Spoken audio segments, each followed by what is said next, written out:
Olá, para você que nos acompanha aqui na Conexão Bíblica.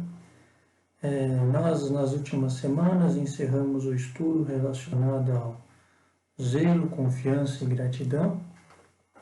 E agora, vamos dar um intervalo no narrador principal aqui, da Conexão Bíblica, e eu vou retomar aquele tema que eu já tinha iniciado no passado aí, que a gente deu o nome de fariseu, né? Como já faz bastante tempo que a gente tratou desse tema, eu vou fazer hoje uma revisão do que foi visto. Uma revisão do que foi visto, a gente está no sexto vídeo a respeito dessa série aqui, Fariseu, que vai ser uma série bem longa, pelo que eu tenho visto, né? Mas como faz tempo, então nós vamos fazer uma revisão do que foi visto hoje. Praticamente vai ser só uma revisão. Acho que é necessário fazer isso para a gente dar continuidade e lembrar da ideia e dos motivos por que a gente está fazendo esse estudo. Mas antes, é claro, pedimos sempre o auxílio do Espírito Santo para nos orientar, nos dar suporte aqui, e para que também esteja junto com aqueles que estão nos acompanhando, ouvindo, para que eu e todos os que nos acompanham possamos estar crescendo no conhecimento no conhecimento da vontade do nosso Senhor. Então, vamos lá. Vamos começar, então, a revisão aqui, né? Então, qual que era a ideia, né? Nós chamamos de fariseu essa série aqui, mas a ideia principal é o estudo da lei mosaica, estudo lá da lei que Deus deu para os judeus, né? A lei que Deus deu para a descendência de Abraão, os filhos de Abraão, os hebreus, né? E por que nós estamos fazendo esse estudo da lei mosaica? Porque, na verdade, o que a gente quer realmente é aprender mais sobre o mandamento de Jesus, E a gente buscou traçar um paralelo entre a lei mosaica e esse mandamento de Jesus. Então, com o objetivo de conhecer melhor o mandamento de Jesus, nós tivemos essa ideia, então, de estudar a lei mosaica por causa desse paralelo entre a lei que Deus deu para os hebreus e a nossa lei, o mandamento de Jesus, né? A respeito desse paralelo, eu vou falar mais adiante, né? Por enquanto aqui eu vou só dar uma retomada aqui no que é esse mandamento de Jesus, o que nós estamos buscando. Esse mandamento de Jesus, já falamos também em outras reuniões, em outras séries, é aquele mandamento grandioso que são todos esses sinônimos aqui. Amar, ser perfeito, ser santo e produzir os frutos. Isso aqui é o mandamento de Jesus, né? A gente lembra lá que em João 15, 17 está escrito aqui: o que vos mando é que vos ameis, né? Todos aqueles capítulos de João 13, 14, 15, 16, 17, eles vão tratar muito a respeito desse mandamento e de toda a orientação que Jesus deu nessa direção. E também a respeito da oração em nome de Jesus, cujo objetivo é possibilitar esse crescimento desse amor, dessa natureza de Deus em nós, né? Outro paralelo de amar como Jesus amou, portanto, é ser perfeito. Ser como Deus é, essa natureza de Deus crescendo em nós, né? Aqui a gente lembra lá do que está escrito lá em Mateus 5:48. Sede perfeitos, assim como o vosso Pai é perfeito, né? Então está aí o mandamento. Mesma coisa, ser santo, mesma coisa. Aqui o paralelo vem lá de Levítico 19. Sede santos porque eu, o Senhor vosso Deus, sou santo, né? E produzir os frutos. São aquelas características do amor de Jesus. Então, a gente vê aqui que esse mandamento de Jesus, que é o mandamento de amar, é possuir essa natureza de Deus dentro de nós, essa que a gente tem chamado dessa transformação. matar a nossa natureza e receber essa nova natureza, que é a natureza de Jesus, a natureza de Deus dentro de nós, né? Esse é o nosso objetivo, esse é o mandamento de Jesus, é isso que nós precisamos procurar fazer, é isso que nós temos que colocar todo o nosso zelo, no sentido de buscar cumprir esse mandamento com os recursos que Jesus nos proporcionou, né? Então, o zelo é justamente a gente estar buscando cumprir esse mandamento, indo atrás desse zelo que nós falamos tanto a respeito do conhecimento da justiça de Deus, conhecimento da vontade de Deus, né? E é a nossa parte da aliança, é o que a gente tem que fazer, né? Cumprir esse mandamento é o que Deus mandou para nós, é o que Jesus deixou para que a gente faça. Se a gente tiver nesse mandamento, se a gente estiver buscando esse zelo, se a gente estiver com aquele espírito de gratidão e colocando a confiança em Deus, então nós vamos estar em aliança com Deus, vamos estar em aliança, vamos estar nos tornando filhos de Deus, né? E é por isso, e essa é a motivação do nosso estudo, buscar um conhecimento desse mandamento de Jesus mais aprofundado, para que a gente possa, então, nos vigiar, zelar, olhar para dentro de nós, olhar para as nossas atitudes e realizar essa transformação por meio da oração em nome de Jesus. Nós já explicamos isso, nas temporadas anteriores aí, relacionada a esse método de transformação interior, que não se trata de buscar cumprir, mas de buscar ser transformado, buscar receber essa nova natureza, né? Mas, se a gente quer cumprir o mandamento de Jesus, como que a gente vai ficar, por que nós vamos ficar olhando para a lei de Moisés, né? Então, a gente buscou olhar para a lei de Moisés porque a gente viu que existe um paralelo entre a lei de Moisés e o novo mandamento, que é o mandamento de Jesus. A gente viu esse paralelo, a gente estudou esse paralelo nas primeiras reuniões da série Fariseu aqui, da seguinte forma: os judeus, a gente viu isso, comprovou isso nas Escrituras, eram os filhos da promessa. Nós somos filhos da promessa também, da nova aliança. Nós estudamos, vimos isso aqui, com textos da Bíblia comprovando. Então, Deus, que é o mesmo que deixou aquela lei para os seus filhos, e Jesus também falou que aquela lei não tinha passado, então a gente vê aí que a gente pode construir um paralelo entre aquela lei que não passou, que foi dada para os filhos da promessa da antiga aliança de Deus, ela novamente ela é como que levada à perfeição, como Jesus falou, para os filhos da promessa também, que somos nós, né? E aí a gente viu um pouco a respeito desse conceito de filho, né? Que também vai somar aquela ideia de que nós falamos anteriormente aqui, vai somar aquela ideia de que a gente precisa ter a natureza de Deus. Por quê? Porque o conceito de filho que a gente viu é o conceito de aquele que é filho é aquele que tem a natureza do pai, né? Eu coloquei 2 textos aqui, e nós já vimos isso também nas reuniões anteriores, mas aqui está escrito, olha, sede perfeitos, como o vosso Pai é perfeito.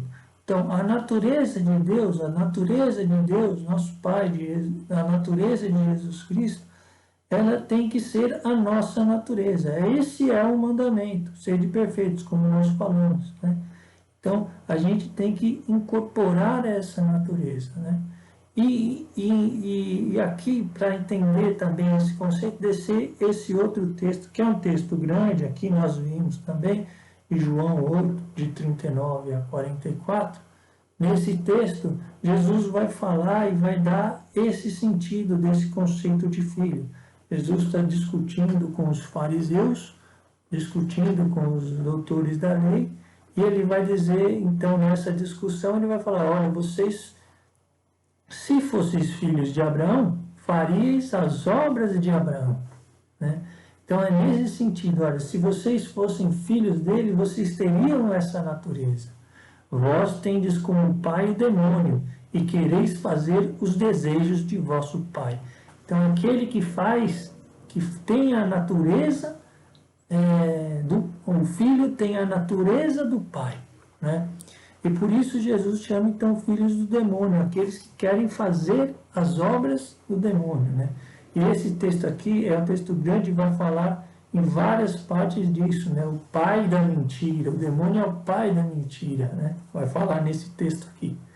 Então, para resumir a ideia, a gente procurou traçar um paralelo entre a lei de Moisés e a nossa nova aliança, baseado na ideia de que aquela lei que foi dada para os filhos da antiga aliança, agora, e Deus, que não muda, que mantém a sua palavra, tem aquela mesma lei, só que agora tem aquela mesma lei, só que levada à perfeição, para os filhos que verdadeiramente podem ter a natureza de Deus, podem ter. Né? A lei mosaica não era capaz de mudar a natureza. A lei de Jesus, em Jesus Cristo, com o Espírito Santo dentro da gente, com o recurso da oração em nome de Jesus, essa pode sim mudar a nossa natureza, pode nos tornar verdadeiramente filhos de Deus, por meio da morte da nossa natureza de pecado e do nascimento dessa nossa nova natureza de filho de Deus. Então, com essa ideia em mente de buscar cumprir o mandamento para estar em aliança, para ter a transformação, ser filho de Deus, com essa ideia nós estamos olhando então para a lei de Moisés e pedindo a ajuda do Espírito Santo para entender como trazer aquela lei formal para dentro do coração. Foi isso que a gente procurou fazer. Antes de falar mais a respeito disso, a gente fez um alerta. Um alerta que é o que justifica o nome fariseu. O nome fariseu, o título poderia ser simplesmente lei de Moisés, mas a gente escolheu esse nome porque para embutir esse alerta. Né? Porque, qual é o alerta? Né? O alerta é o seguinte, quando Jesus veio aqui no mundo como homem, andou aqui, a crítica de Jesus foi sempre dirigida aos doutores da lei, aos fariseus, aos escribas. Esses foram os que foram mais criticados. Os que estavam no pecado, os que eram os publicanos, esses eles não foram criticados, eles não conheciam, eles estavam fora. Mas os fariseus, os escribas, os doutores da lei, esses tinham a lei, eles tinham que conhecê-la, eles deveriam reconhecer Jesus. Né? Então, aqui, nós somos esse fariseu, nós somos esse escriba, nós somos esse doutor da lei, porque nós temos todos os recursos na nossa mão. Nós temos a palavra de Deus, nós temos a igreja, nós temos o Espírito Santo, então nós temos acesso a tudo que é necessário para essa comunhão com Deus. Né? Então, não há justificativa para a gente não realizar essa transformação. Então, aqui um alerta, né? Um alerta de que a crítica, o juízo é grande em cima daqueles filhos que não realizaram essa obra de transformação. Então, aqui, esse alerta. E aí, então, já, o que nós fizemos? Aí nós começamos do começo, né? O começo é a Páscoa. A Páscoa é o começo da história desse povo realmente como povo, né? Como o povo da aliança. Né? E aqui então, no Êxodo 12, está escrito assim: o Senhor disse a Moisés e Arão: este mês será para vós o princípio dos meses. Vós tereis como o primeiro mês do ano. Então aqui, aqui essa ideia de começo. Vai começar. É aqui que começa. Né?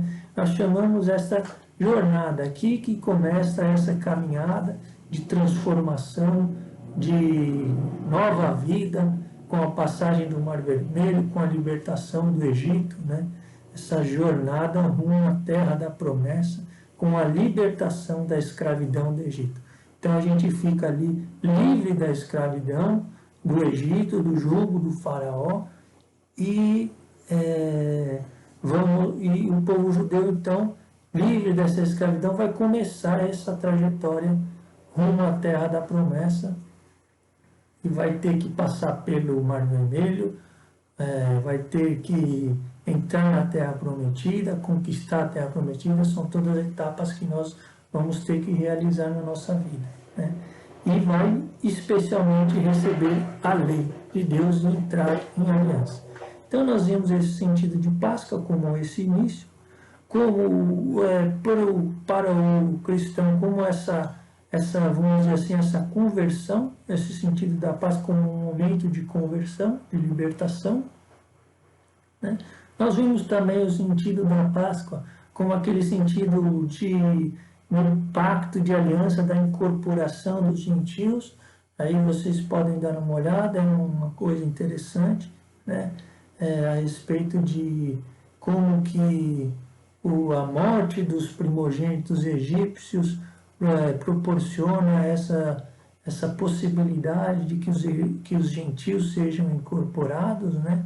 E nós vimos também essa questão da lei relativa aos primogênitos, que no caso dos egípcios foram de fato exigidos, e no caso dos judeus foram, de alguma maneira, estavam ali no cordeiro que era comido, ou então aí, que depois vai ser simbolizado pelos levitas, que Deus vai receber no lugar de todos os primogênitos, né? Então essa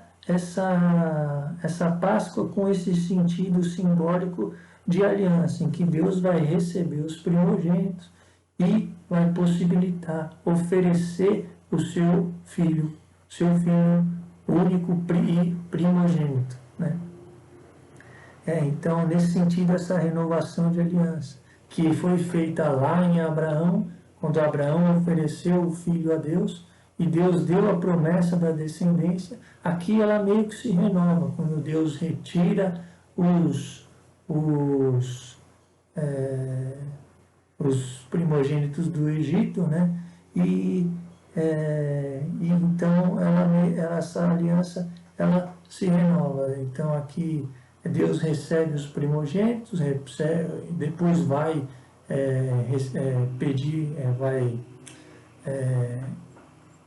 definir os levitas como aqueles que ele vai receber no lugar de todos os primogênitos dos judeus, né? Então Deus recebe aí os primogênitos dos egípcios ou os levitas e de novo promete a descendência que era Jesus, né?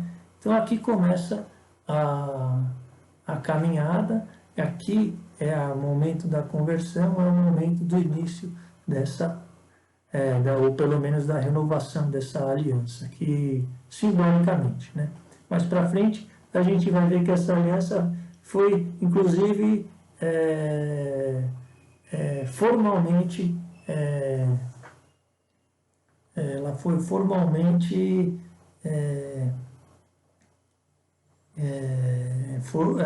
essa aliança novamente depois ela foi formalmente renovada, essa palavra que eu estava procurando, né? Essa aliança que foi feita lá com Abraão, aqui depois quando Deus vai dar a lei, ela vai ser renovada, nós vamos ver isso aqui mais adiante, né? Mas então repassando novamente aqui para deixar as coisas bem claras, vamos lá então, nós estamos traçando um paralelo entre a lei mosaica e o mandamento de Jesus, porque nós queremos cumprir o mandamento, nós queremos então conhecer esse mandamento de Jesus para cumpri-lo. E dessa maneira nós pegamos esse caminho que é a lei mosaica, a lei que vem da consciência do que é o pecado, né? Então, do que nos afasta de Deus, né? Para que a gente possa então cumprir esse mandamento e matar a nossa natureza de pecado. Então, nesse sentido, nós estamos traçando esse paralelo. Para isso, nós pegamos esse conceito de filho, de que nós somos filhos da promessa, os judeus eram filhos da promessa, e fizemos um alerta a respeito da necessidade de nós termos realmente essa transformação, né, da crítica que Jesus fez aos fariseus. E aqui traçamos então o início dessa trajetória que veio lá na Páscoa, onde começou essa trajetória. E aí sim entramos então nos primeiros mandamentos. Olhamos para o que era a ordem de Deus lá na antiga aliança, no caso aqui na Páscoa, e trouxemos para dentro de nós, para o nosso coração. Então, no caso, nós vimos a ordem lá de comer as ervas amargas e que elas simbolizavam o amargor do Egito, né? E que para nós é essa necessidade dessa consciência da amargura do mundo, né? Isso aí é uma coisa que tem que ficar, a gente tem que incorporar esse entendimento de que as coisas desse mundo, os valores desse mundo, as coisas importantes desse mundo, elas são muito inferiores às realidades do reino de Deus, né? E a gente tem que, então, saber que as coisas desse mundo são, de alguma maneira, elas são amargas, as alegrias não são plenas, a satisfação não é completa, né? Então a gente tem que ter essa consciência, procurar incorporar essa consciência, né? Então aqui, o que a gente tem que vigiar dentro de nós? Temos que vigiar os nossos sentimentos, o quanto a gente está valorizando as coisas do mundo, o quanto elas são importantes para a nossa alegria, o quanto elas são importantes para a nossa satisfação, para a nossa segurança, o quanto essas coisas nos afetam, né? E quando a gente enxerga que essas coisas que a nossa alegria está baseada nessas coisas, que a nossa segurança está baseada nessas coisas, a gente então tem que levar isso, orar em nome de Jesus, para que morra esse amor, esse apego às coisas do mundo, né?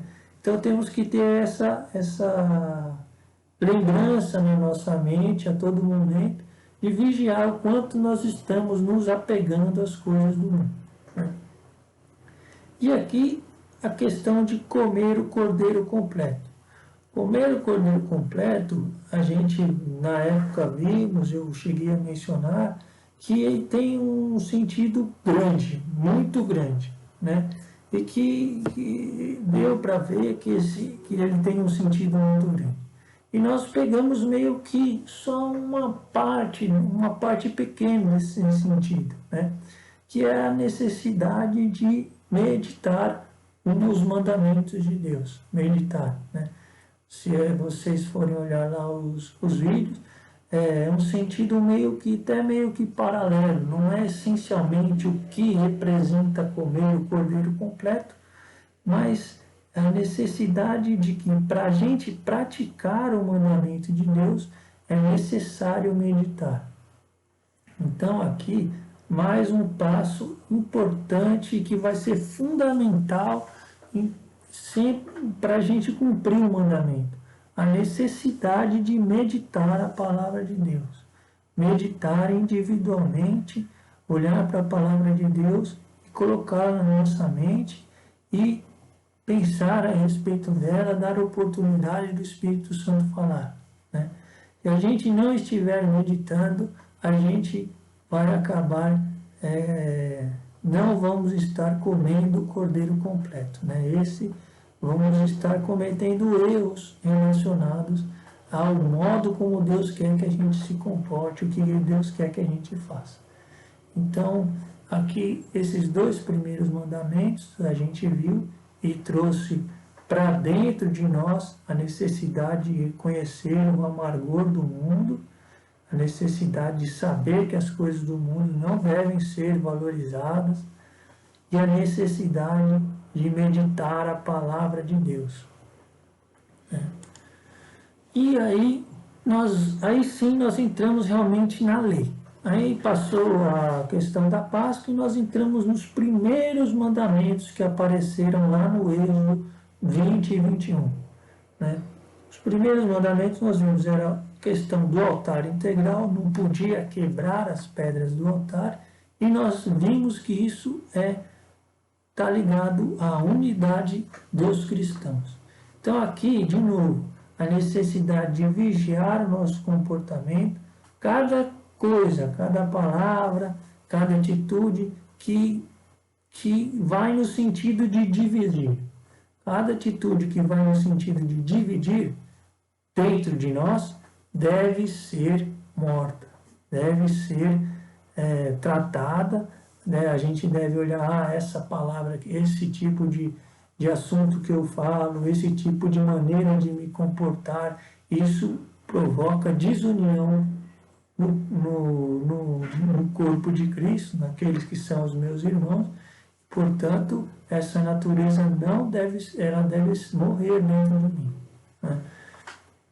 Então, isso a gente precisa vigiar dentro de nós e orar em nome de Jesus para que morra. Né?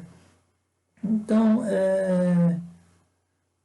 aqui uma coisa importante de falar aqui com relação a essa unidade é que ela é uma coisa importante para os cristãos, né?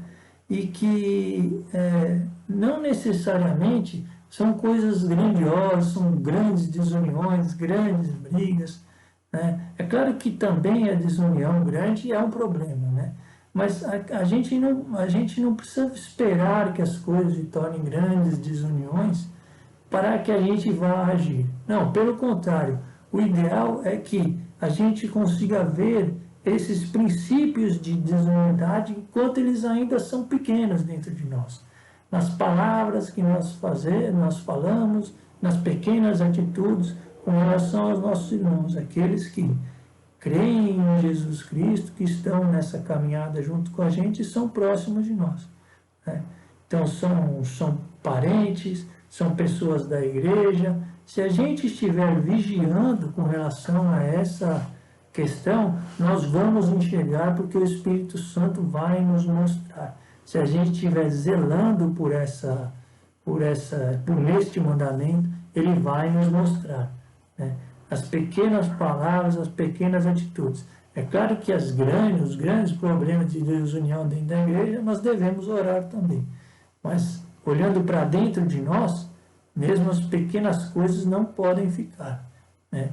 E o ideal é que a gente enxergue enquanto elas ainda são pequenas e haja para que esse princípio de desunião morra dentro de nós.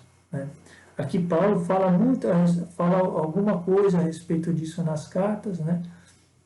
A respeito da necessidade de unidade, a respeito da necessidade de eventualmente ser condescendente a palavra não é condescendente, compreender o irmão que não tem o mesmo entendimento que a gente, né? E não entrar em conflito, não entrar em discussão. Então aqui não se trata de não ver o erro, não se trata de aceitar tudo, mas se trata de quando há um princípio de desunião no sentido de um entendimento diferente do nosso, a necessidade de orar, de esperar que o irmão tenha um crescimento naquele entendimento. Né? Então, a busca de estar realmente no sentido de crescer no conhecimento de Deus, né?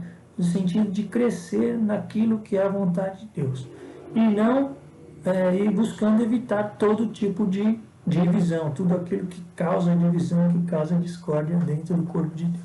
Né? Eu falei um pouco mais a respeito disso porque é uma coisa importante da gente estar olhando e às vezes a gente não percebe, mas existem pequenas coisas que são um princípio de desunião e elas não podem ficar dentro de nós.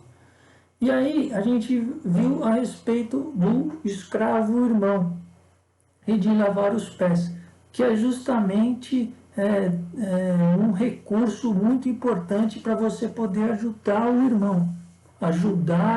irmão. Então você, nesse trabalho de purificação, que é libertação do irmão escravo, a gente falou a respeito disso.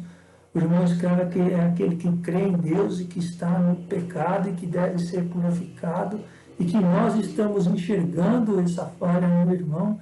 Então, a possibilidade é a gente orar pelo irmão e nesta condição de se arrepender em nome do irmão para a transformação do irmão, né?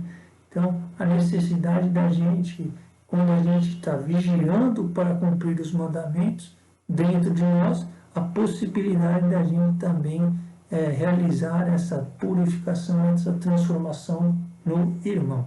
Então, esse paralelo entre o escravo, o irmão, e lavar os pés, que a gente viu lavar pés lá, que Jesus fez, que está escrito no Evangelho de São João. E vimos a questão da orelha e da porta, que é também relacionada a isso, mas aqui com juízo, com castigo. Aquele irmão que não está se arrependendo, aí tem a questão de um juízo, de um castigo que está relacionado para que haja essa purificação. Então, esses foram os mandamentos que a gente estudou a respeito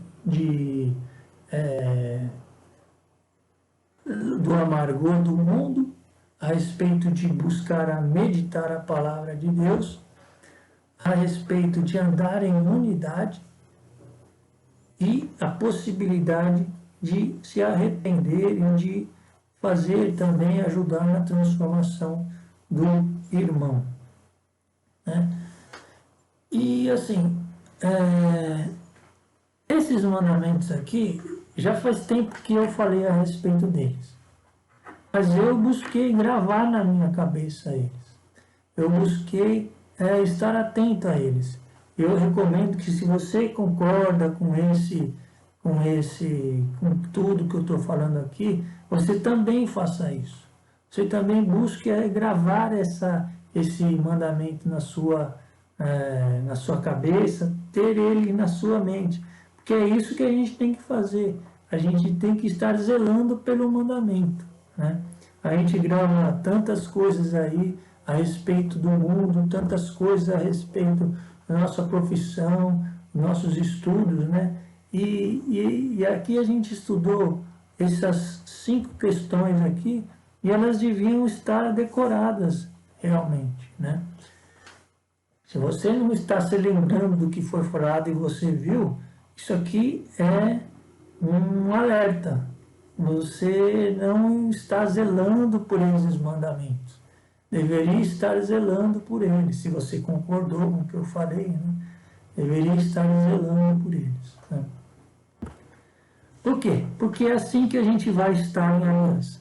Se a gente estiver zelando por esses mandamentos, buscando conhecer, aí a gente vai estar em aliança com Deus, a gente vai estar nos tornando seus filhos, né?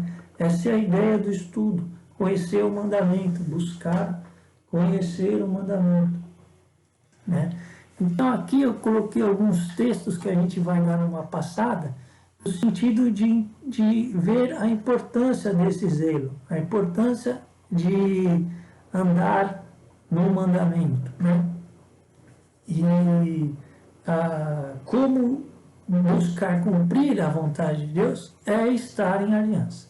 Então vamos ler esse Êxodo 24, de 1 a 8, que é justamente a renovação, o ritual de renovação da aliança feito lá com Moisés, quando ele ia pegar a lei, né? Então está escrito assim: Deus disse a Moisés: sobe para o Senhor com Arão, Nadab e Abiú e 70 anciãos de Israel, e prostrai-vos à distância. Só Moisés se aproximará do Senhor, e não os outros, e o povo não subirá com ele. Moisés veio referir ao povo todas as palavras do Senhor e todas as suas leis, e o povo respondeu a uma voz: faremos tudo o que o Senhor disse. E Moisés escreveu todas as palavras do Senhor. No dia seguinte de manhã, edificou um altar ao pé da montanha, levantou estelas para as 12 tribos de Israel. Enviou jovens dentre os israelitas, os quais ofereceram holocaustos e sacrifícios ao Senhor e imolaram touros em sacrifício. Então aqui a renovação da aliança. Moisés tomou a metade do sangue para colocá-lo em bacias e derramou outra metade sobre o altar. Tomou o livro da aliança e leu ao povo, que respondeu: faremos tudo o que o Senhor disse e seremos obedientes. Moisés tomou o sangue para aspergir com ele o povo. Eis, disse ele, o sangue da aliança que o Senhor fez convosco, conforme tudo o que foi dito. Então ele pegou o livro da lei, leu para o povo, e o que o povo disse? Faremos tudo o que o Senhor disse e seremos obedientes. E assim se renova a aliança por meio do sangue derramado sobre o altar. Então aí a questão da obediência, nós vamos cumprir, nós vamos fazer. Vamos olhar de novo lá, vamos olhar Deuteronômio 32, 45 a 47. Deuteronômio 32, 45 a 47. Quando acabou de proferir todas as palavras a todo Israel, disse-lhes. Ele estava aqui falando do... vamos ver aqui. Quando Moisés acabou de proferir todas as palavras a todo Israel, disse-lhes: aplicai, assim, estava falando da lei, exatamente. Aplicai os vossos corações a todos os preceitos que hoje vos dou. Prescrevei-o a vossos filhos, a fim de que pratiquem cuidadosamente todas as palavras desta lei. Ela não é para vós coisa de só menos importância, mas é a vossa própria vida. É por ela que prolongareis os vossos dias na terra que iremos possuir, depois de passares o Jordão. Então aqui assim, essa lei que Moisés deu, que é a lei que nós temos, o mandamento de Jesus, é a nossa vida. É a vida eterna que está sendo ali e nós incorporarmos essa natureza de Deus, de filhos de Deus. Isso é o que a gente tem que fazer. Essa é a nossa parte da aliança. É nisso que nós devemos, por isso que nós devemos zelar. É nisso que nós devemos colocar a nossa confiança. É nesta lei que deve estar baseada a nossa alegria, na nossa transformação, em cumprir os mandamentos de Jesus, em ter as respostas da oração, em estar ganhando essa vida nova, né? Então aqui vamos ver mais um estímulo que foi dado lá, logo em Josué, capítulo 1, versículo de 7 a 9, logo que Josué, então, tomou foi entrar na terra prometida, né? Versículos de 7 a 9. Então aqui um estímulo, tem ânimo, pois, e ser corajoso, para cuidadosamente observares toda a lei que Moisés, meu servo, te prescreveu. Não te afastes dela nem para a direita, nem para a esquerda, para que sejas feliz em todas as tuas empresas. Então, é aí que está a ordem, é buscar olhar para essa lei, buscar cumpri-la, né? Aí então, vamos dar uma olhada aqui no Salmo 22, aquele salmo conhecido, que é dirigido para os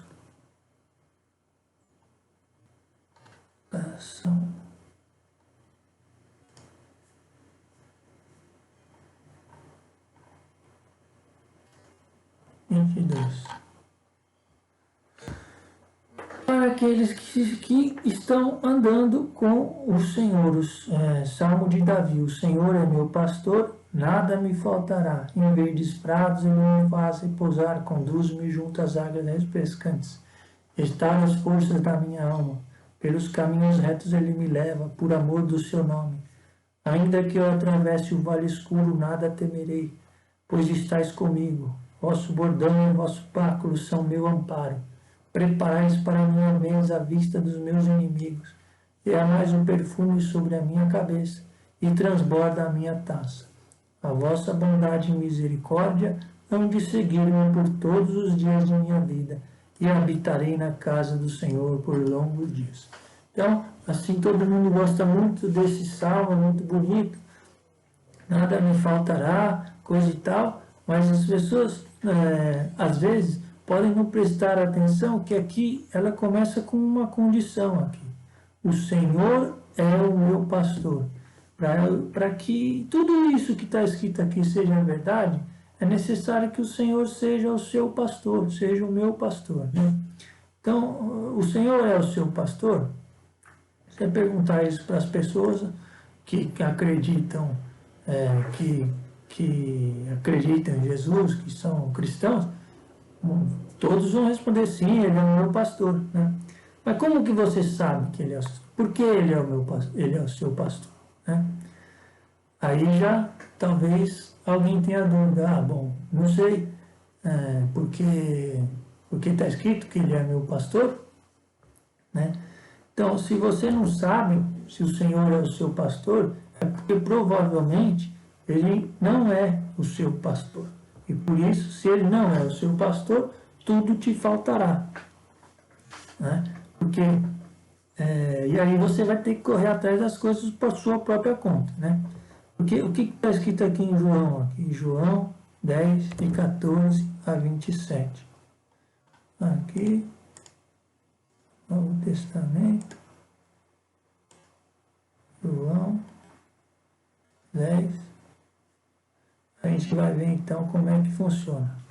Eu sou o bom pastor, conheço as minhas ovelhas e as minhas ovelhas conhecem a mim.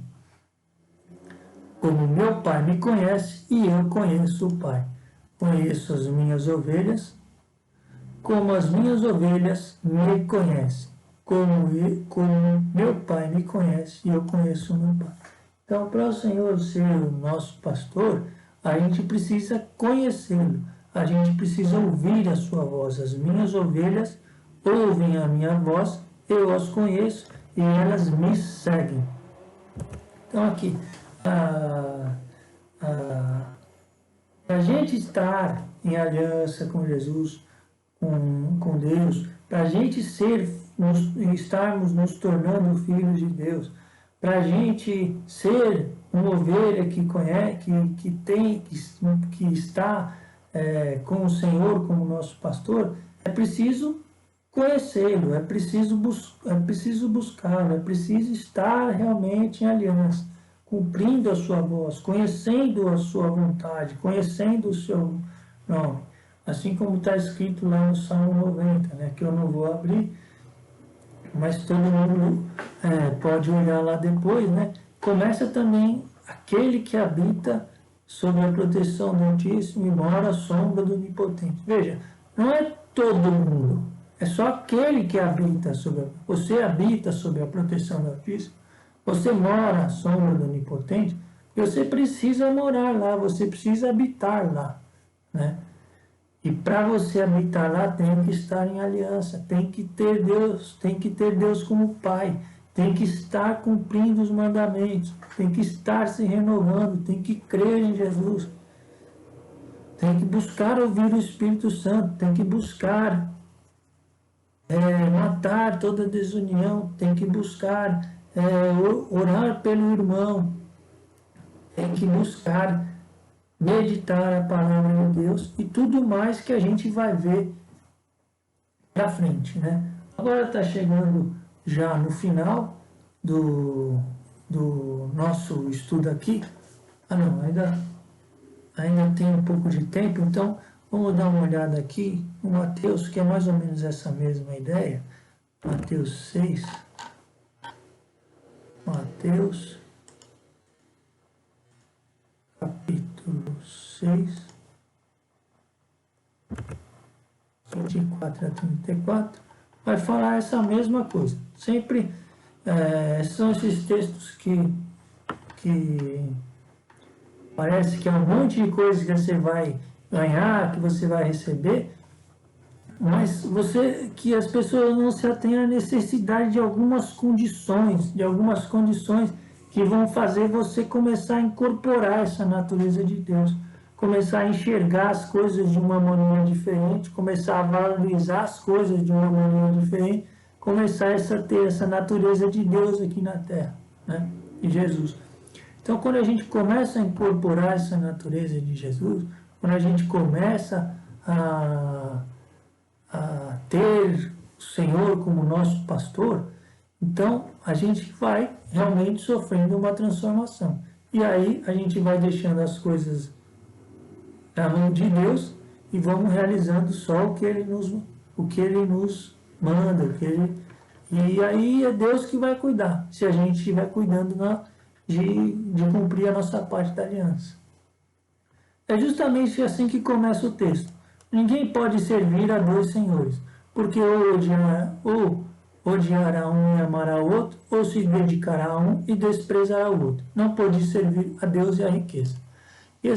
A riqueza aqui como o mundo, as coisas do mundo, né? Então aqui ele está dizendo, ou você vai servir a Deus, ou você vai servir ao mundo.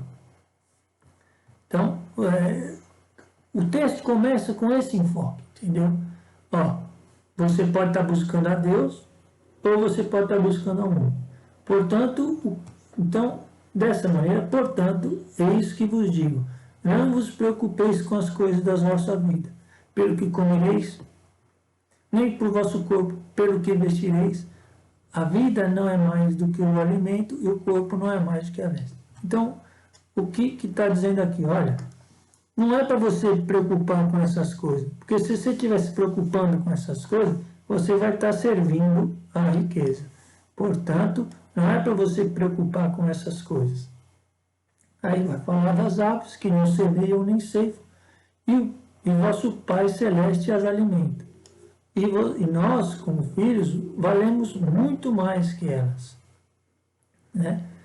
Então, não vos inquieteis com as vestes. Considerai como crescem os lírios do campo, não trabalham nem fiam, né? Entretanto, eu vos digo que o próprio Salomão, no auge do sua glória, não se vestiu como um deles.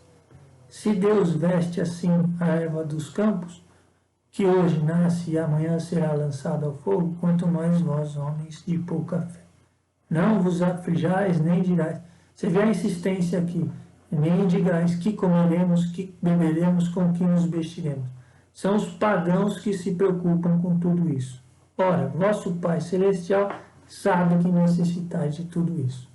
E aqui de novo, então, da mesma maneira que ele começou falando que não é para servir ao mundo, aqui de novo ele vai dizer, buscai o reino de Deus e a sua justiça, e todas essas coisas vão ser dadas em acréscimo.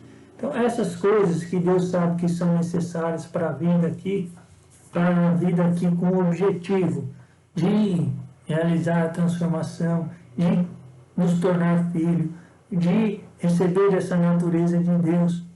Essas coisas que são necessárias para a vida aqui, Deus vai garantir, se a gente estiver buscando o reino de Deus e a sua justiça. É o que está escrito aqui, né? Não precisa de grande interpretação. Está dizendo, não é para você se preocupar com essas coisas que Deus vai garantir.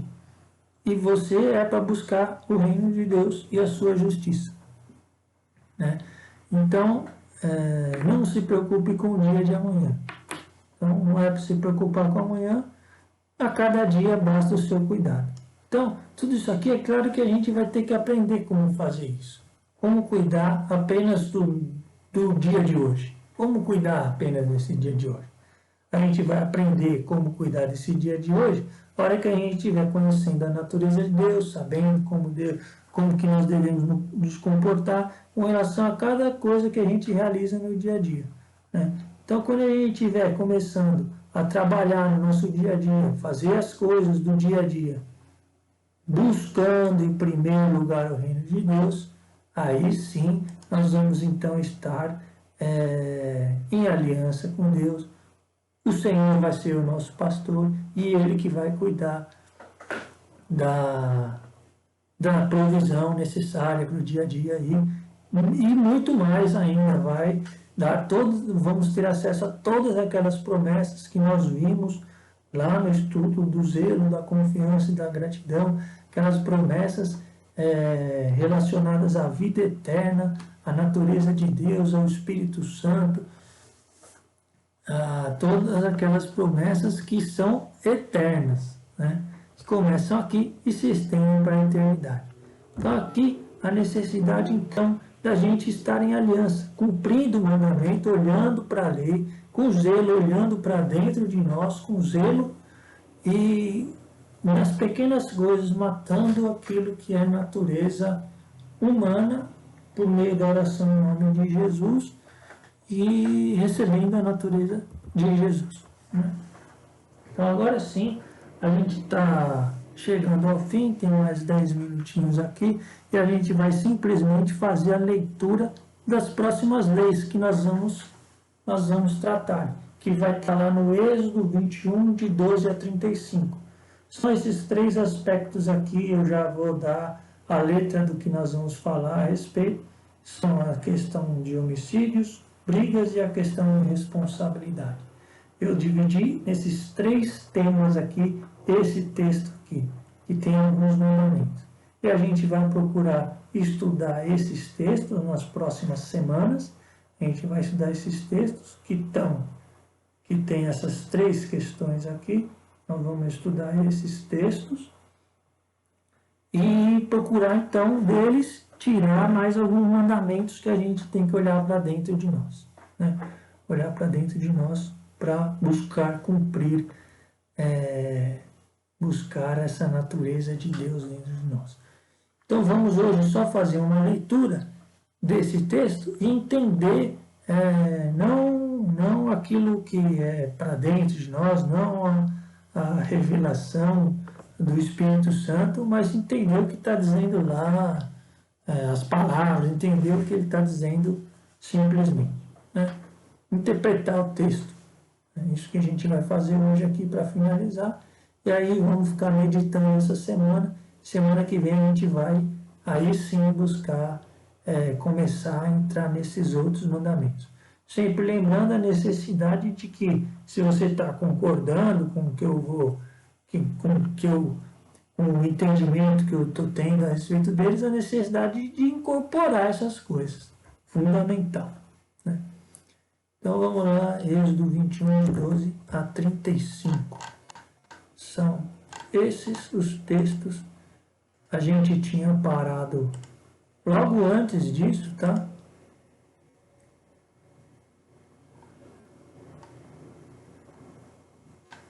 Vamos ver aqui, só deixa eu olhar.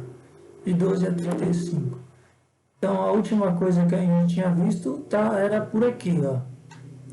Vamos ver aqui. Aqui a questão da orelha da porta, furar a orelha na porta, furará a orelha com uma sovela, tal. Isso nós falamos a respeito daquele juízo que vai vir sobre aquele que não quer se libertar. Mas isso já foi falado, já foi retomado. Agora vamos aqui à leitura para finalizar. Então, nas próximas semanas vai ser isso aqui. Vamos ler, entender só o que está dizendo aqui e tirar só a interpretação mais simples da formalidade do que está escrito aqui. Aquele que ferir mortalmente um homem será morto. Porém, se nada premeditou e Deus o fez cair em suas mãos, eu lhe fixarei um lugar onde possa refugiar-se. Então está falando aqui o seguinte: se alguém matar alguém, deve ser morto. Aqui uma ordem. Veja que aqui é importante reparar essas coisas. Não é você, se alguém matar, você vai poder matar. Se alguém matar, é uma ordem. Se alguém ferir mortalmente um homem, deve ser morto. Deve ser, é uma ordem. Né? Então é importante reparar. E aqui, esse ferir mortalmente tem que ser algo assim intencional. Se for sem querer, né? E aqui a palavra Deus o fez cair em suas mãos, né? Aqui a gente não vai entrar no entendimento do que isso quer dizer aqui, mas aqui se nada premeditou, se foi sem querer, então eu lhe fixarei um lugar onde possa refugiar-se. Aí, então nós vamos, quando a gente tiver a oportunidade de estudar mais a fundo, ver essa questão do lugar de refúgio, várias questões envolvidas aqui. Por enquanto, matou com intenção, deve ser morto, matou sem intenção, vai poder se refugiar no lugar. Mas se alguém, por maldade, armar ciladas para matar o seu próximo, tirarás até mesmo do meu altar para matar. Então não tem lugar onde ele fique isento. Tem que matar. Matou, tem que matar. Aqui, então, outra regra que você é obrigado a matar. Aquele que ferir seu pai ou sua mãe será morto. Então, feriu o pai e a mãe, deve morrer. Tem que matar. Aquele que furtar um homem e o tiver vendido, ou se este for encontrado em suas mãos, será morto. Então aqui o furtar pode dar um entendimento, pode dar um entendimento errado aqui, né? Mas aqui a ideia você está escravizando uma pessoa, pegando uma pessoa lá e pela força escravizando para vender.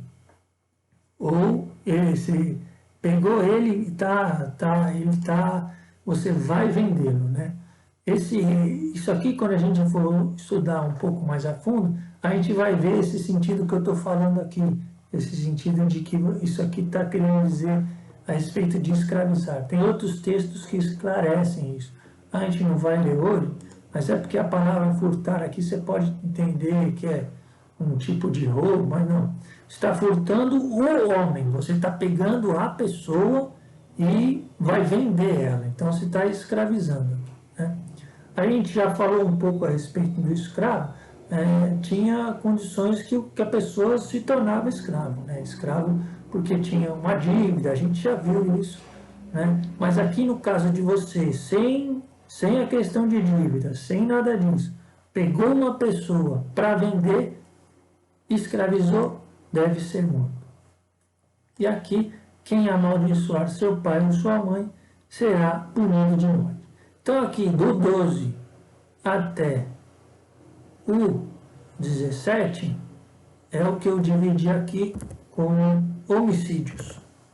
Homicídios. Ele matou alguém, tem que morrer. Feriu o pai ou a mãe, tem que morrer.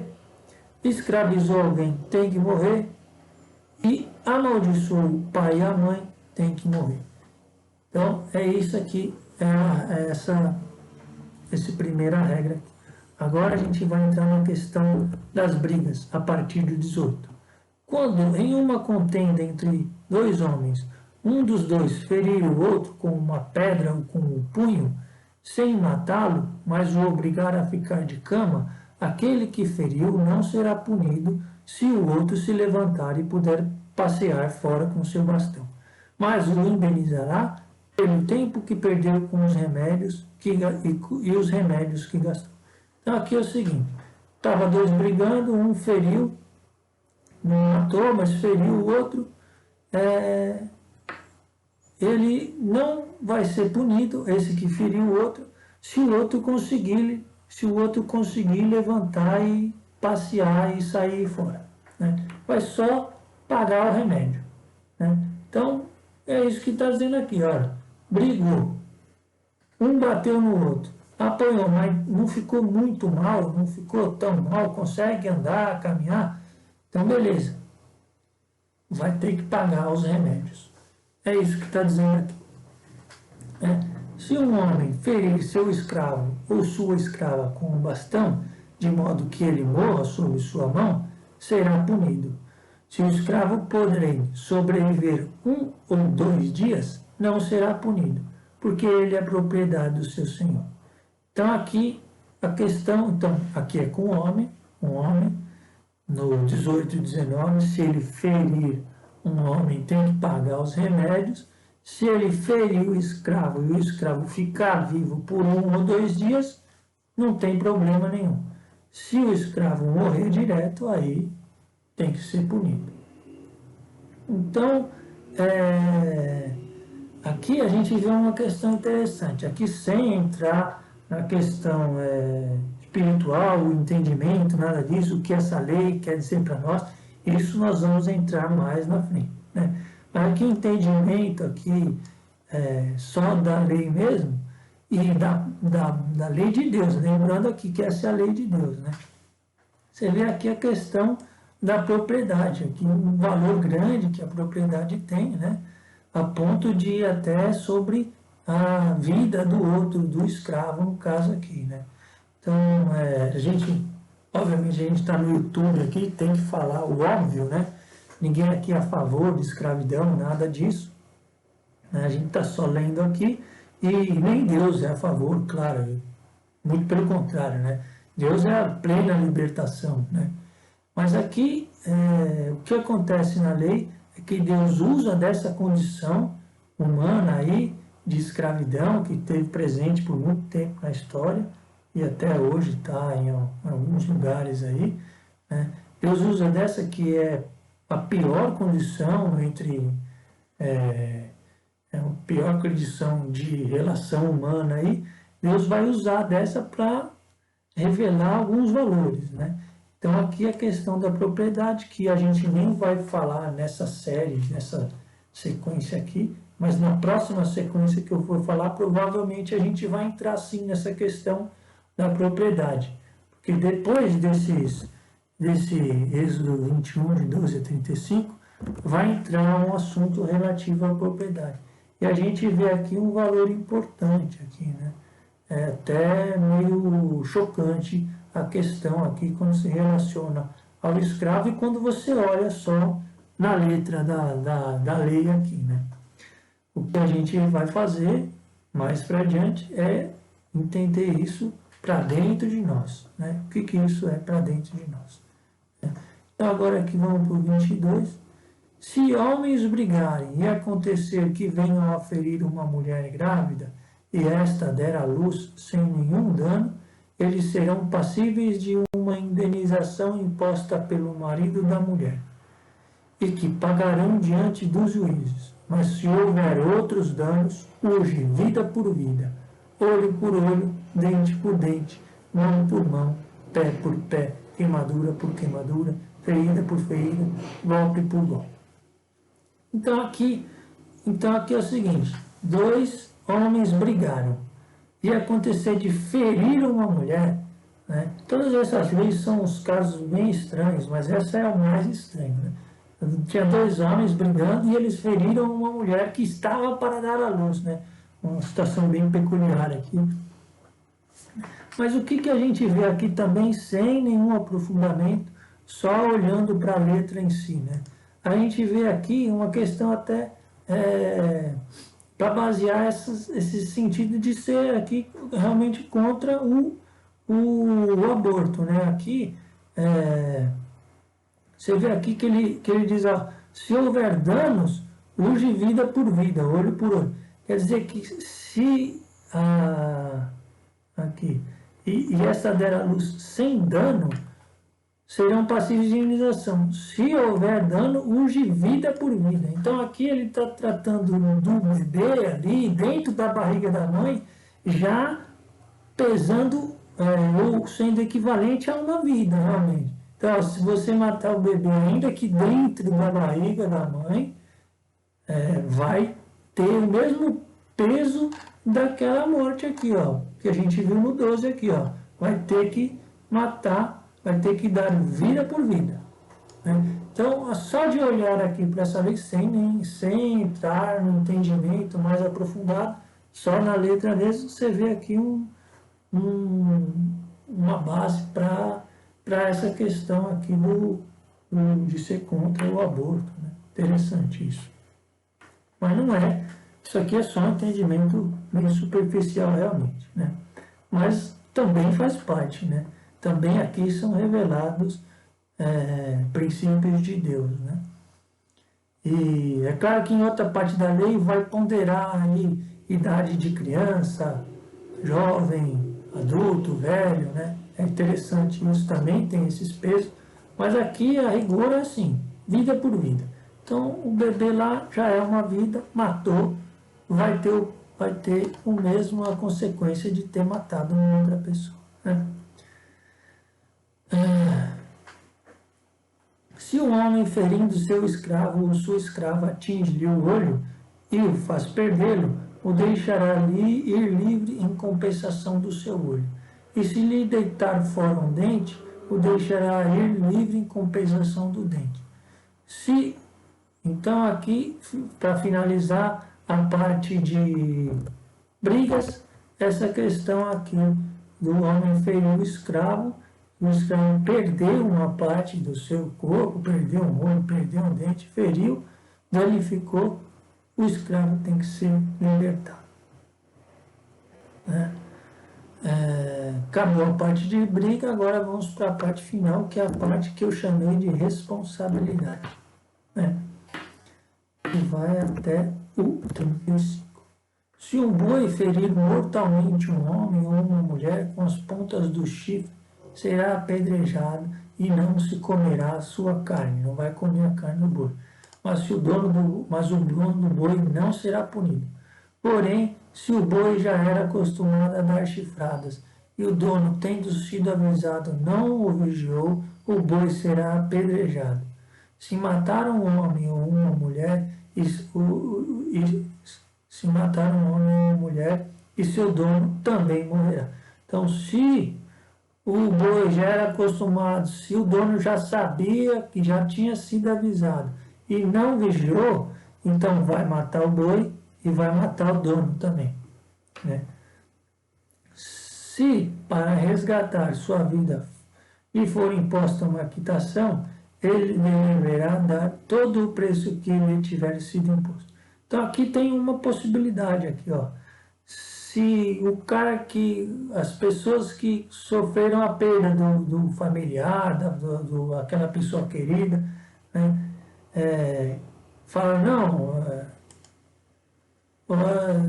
talvez o dono não tenha tanta culpa assim, ele sabia, mas o boi matou, então pode ser imposta uma quitação. Aqui tem uma condição aqui que pode amenizar a questão ali. Né? Mas a rigor, se você já sabia e não cuidou, vai morrer. Aí fica a critério dos outros julgarem aí quanto de responsabilidade tinha aquele homem, o dono do boi. Né? Se o boi ferir um filho ou uma filha, será aplicada a mesma lei. Mas se ferir um escravo ou uma escrava, se pagará ao seu senhor 30 ciclos de prata e o boi será apedrejado. Novamente aqui a questão do filho e filha e a questão do escravo. Aqui, novamente essa questão de propriedade aparece. Veja, se ele ferir o meu filho, a minha filha, ou o meu escravo. Né? Então aqui essa questão da propriedade aparece, nós vamos falar, mas depois, na próxima série. Provavelmente, se Deus permitir. Se alguém deixar uma cisterna aberta, ou cavar uma sem cobri-la, e nela cair um boi ou um jumento, o proprietário da cisterna pagará uma indenização. Embolsará em dinheiro o proprietário do animal morto, e este será seu. Se o boi de alguém der uma chifrada no boi de outro, e este vier a morrer, venderão o boi vivo e repartirão o valor. Repartirão igualmente o boi morto. Legal. Então aqui você vê que são leis assim, bem que dão uma ideia aqui do que de como dão uma ideia do que é para acontecer em algumas situações, mas o importante é que elas revelam princípios de Deus, né? Então, todo esse tema aqui eu chamei da questão da responsabilidade. É claro que cada leizinha dessa aqui tem muita coisa dentro dela envolvida, cada coisa tem muito sentido, né? Mas a gente, nessa primeira passada que a gente está fazendo aqui, vai olhar esses três aspectos, os homicídios, brigas e responsabilidade, e buscar trazer para dentro de nós. Bom, por hoje é só isso. Na próxima semana, então, a gente vai divulgar um vídeo, aí sim, entrando nessas leis e buscando entendimento, o que Deus quer nos revelar, que Ele quer que a gente realize, como essa lei se relaciona ao nosso interior. É isso que a gente quer saber para cumprir o mandamento de Jesus. Agradecemos a Deus pela oportunidade de compartilhar essa palavra com todos aqui e pedimos que todos que estão nos ouvindo possam então realmente ter esse crescimento no conhecimento da vontade de Deus e colocar em prática todos os seus mandamentos com essa transformação para que nos tornemos verdadeiramente filhos de Deus. Amém.